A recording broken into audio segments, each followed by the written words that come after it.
Kāpēc ir jāšķir atkritumi? Tāpēc, ka tas ir populāri un tas saudzē dabu. Taupīšanas nolūkos, vēl kaut visur, protams, plasmasas, dažādus papīrus taisīt, tās pakas taisīt.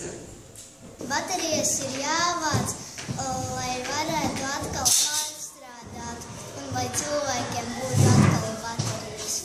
Jāšķiro tāpēc, ka daži atkritumi ir bīstami, piemēram, baterijas. Pārstrāde tas ir burvīgi, jo tiek samazināts atkritumu daudzums uz zemeslodes, un vēl var uztaisīt ļoti foršas, interesantas lietas. Cilvēkiem liek radoši domāt un pārvērst jau vienreiz izmantotas lietas par oriģinālām un foršām lietiņām, ko var izmantot gan sadzīvē, gan kā mākslas piedarumus. Tas ir labi dabai. Ir jāvāc pudeles tādēļ, ka ja viņi ir savāks, tad viņi ir pārstrādās trotuāram. Atkritumus ir jāšķiro tāpēc, lai viņus varētu otrreizēji pārstrādāt, lai viņi nepiesārņotu dabu, apkārtni, vidi.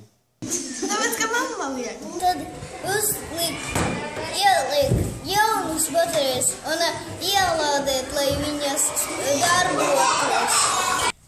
Atkritumus var daudzreiz pārstrādāt. Piemēram, stiklu, un no stikla var gatavot vēl kaut kādas priekšmetus.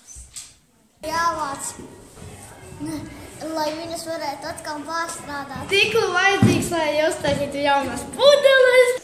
Lai daba būtu skaista un sakopta. Pēc rūkdarbiem vācam papīrus un liekam krastēs. Un tad viņus vēl pārstrādē, pēc kāda laika mums viņus atved uz skolu atpakaļ.